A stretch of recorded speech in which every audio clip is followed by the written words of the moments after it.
What is up, YouTube? Welcome back to my channel. If you're new here, hello, what's up?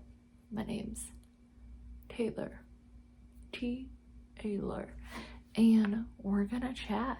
Today I thought I'd do something kind of very different. Eucalyptus, my eucalyptus.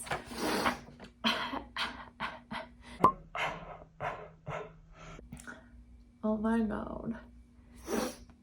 Today I'm switching it up. I am not taking you through my day, surprisingly, and I am not telling you what I eat or doing workouts or, making stuff. Today we are going to have a little chit chat, a little sit down, a little one-on-one best friend time, okay?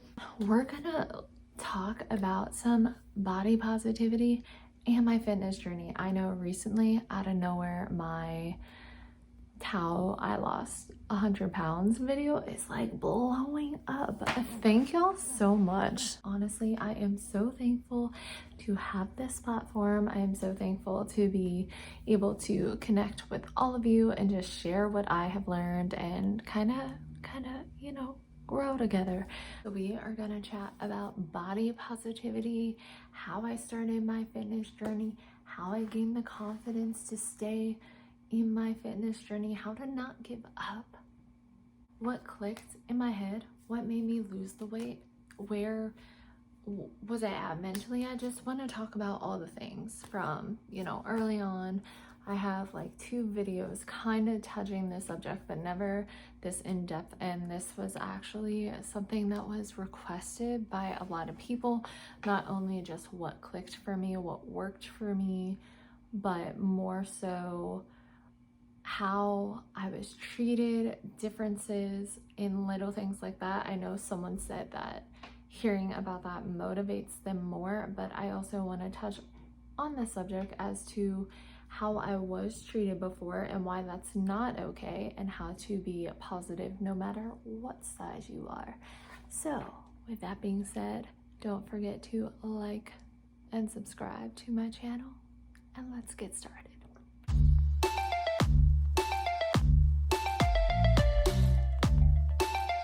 First, let's talk about how I was treated.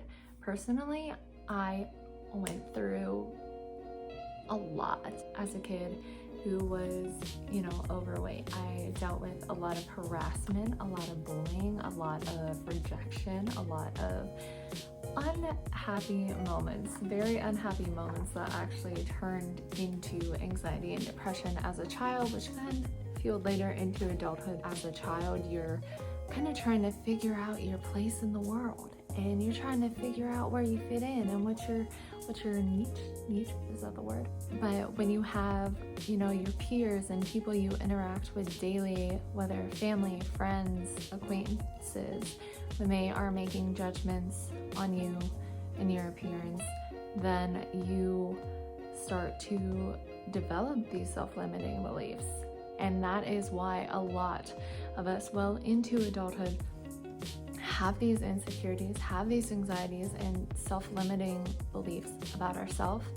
People told me and would bully me all the time, and so I started developing these preconceived notions about myself and about, what I look like. And then I started to develop these fears and anxieties about, well, I'll never be good enough.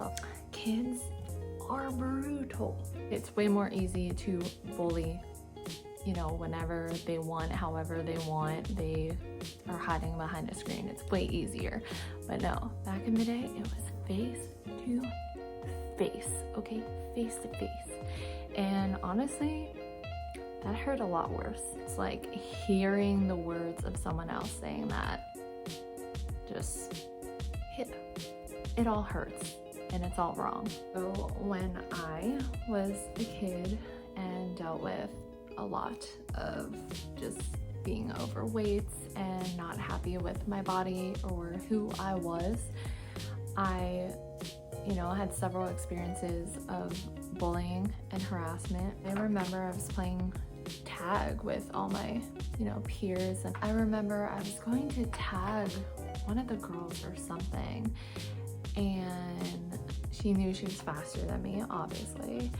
And she just kept like taunting me, saying I couldn't be able to catch her, and I was like, whatever. And then she started getting sassy with me, and like, I was a very shy, timid kid. I never addressed any of that. I was pretty passive about those sorts of things. I started getting mad, and that's like a rare occurrence. She said the quote, "What are you gonna do, eat me?" Such a small moment in my childhood, but it stuck.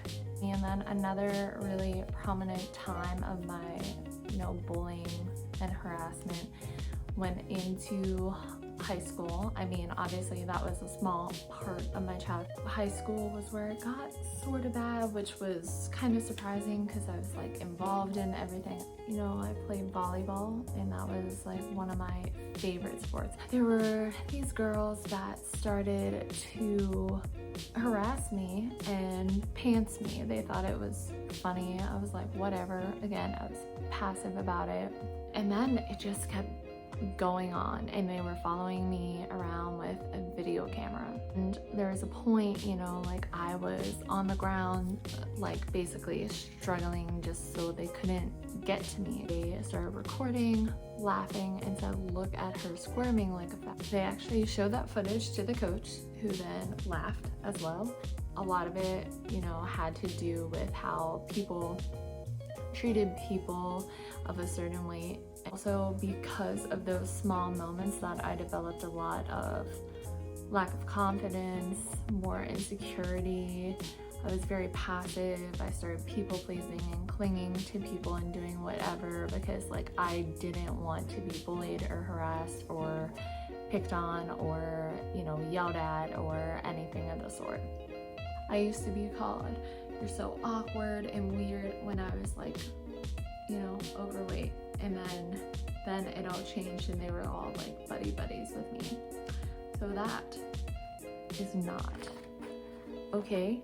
And I think the way we treat people, it has nothing to do with appearance, and it's always what should be on the inside that counts. And I know that's such a cliche, but you are not defined by your weight or your size. And that should be something we establish across the board. But how I was treated made me who I am today, because now I'm flourishing. Next question I get asked a lot is, then how? Like, what clicked within my brain to make me transform my lifestyle? It's not the ruthless comments and the bullying that made me change successfully, I should say. I, tried. I was back and forth constantly throughout my childhood and high school, and I successfully lost 30 and then would like gain it back, and it never stayed off. I was also trying for the wrong reasons. I was trying to please everyone. In my head, I said, oh yeah, this summer I'm gonna lose the weight and then come back and everyone's gonna be like, wow, and then I'm gonna impress the boys. I was unsuccessful every time, and the reason is because I never wanted it for the right reasons, and I never wanted it for myself. 14 and 15, when I actually did lose 80 pounds, I had just like perfect roommates, like cookie cutter Barbie doll, super skinny, fit, blah blah blah. They made me anxious, and I would go to school with panic attacks every day. I had so much anxiety. I had to visit home every single weekend. It was not a fun experience. And after winter break, after I spent about 6 weeks home, I had such bad anxiety for going back. I didn't eat for a month. Literally, I sucked on gummies. But while it was really bad, it did jumpstart a new relationship with food, but it was still a bad one. I was very restrictive on myself. I did not let myself enjoy anything. Sweets, candy, nothing. For my birthday, for holidays, it did not matter. And that was because I was so nervous of spiraling in the opposite direction. And then I moved to Florida, and gained it all back plus about 40 to 50 more. It kind of just, everything kind of spiraled downward for me. Life just I hit rock bottom financially, in terms of my house, in terms of, my relationships, my friendships with people around, my relationship with my family. Everything was just skyrocketing down to where I knew I just wasn't happy and I needed to get my life together. I started running a little bit just to aid with my anxiety, but didn't really get into it that much. And then something just hit me the day I hit absolute rock bottom. It felt like my life was going nowhere anymore, and that is when I just started working out 5 days a week, made it a priority to eat healthy, started to treat my body properly, understand the balance, understand my relationship with food, my relationship with myself, because as much as it is, going to the gym and eating healthy, it's a mental journey as well, because oftentimes that is related to your relationship with your body, whether you're active, what kinds of foods you eat, what you put into your body. That is all in relation to your mental and emotional health as well, and that's something to take into consideration. It's not a chore for me. I enjoy doing it. It's not like, oh, I have to make it to the gym. No, it's like, oh, I can't wait. After every workout, I can't wait for the next workout. But I also get asked, because I do train so intensely, and I do run 7 days a week, and I do sprints 4 days a week on top of that, and I still lift 5 days a week. And on the weekends, I run, 5 miles in the morning. I don't do it to constantly lose weight. I do it to feel good about myself mentally and emotionally as well. But I get asked a lot, how have I not given up throughout this process? And one of the things is just, I realize that it's a process. It's a journey back to yourself. It's a journey back to discovering who you are. But I don't weigh myself. I don't put my self-worth on a number, because all food is fuel. As long as you are staying in your calorie deficit, you are good if you're trying to lose weight. I just changed the way I view fitness in general, and it's not just being the skinniest size 0. It's about being strong, being confident, and being happy with yourself. So my best advice for starting a fitness journey is, you have to understand it's a journey. There will be setbacks. Like last week, it was that time, ladies. It was that time, okay? And I never crave anything. I never eat bad, I really don't. And I got candy corn, I got dark chocolate, I got some wine. It's all gone. Just so you know, it's all gone. It's okay to have setbacks. Know that it's a process. It's a journey. It's a journey for a reason. At the end of the day, it is a journey.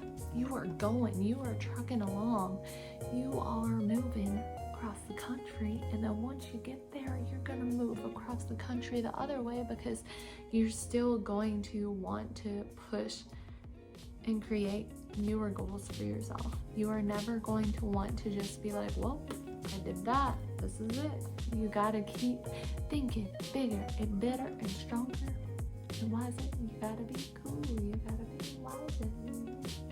Don't rely on a number, and don't put so much pressure. You cannot just do this overnight. It is not gonna work like that. So stop putting that amount of pressure on yourself. You stay positive towards your goals, work towards your goals. It'll happen when the time is right. Just trust the process.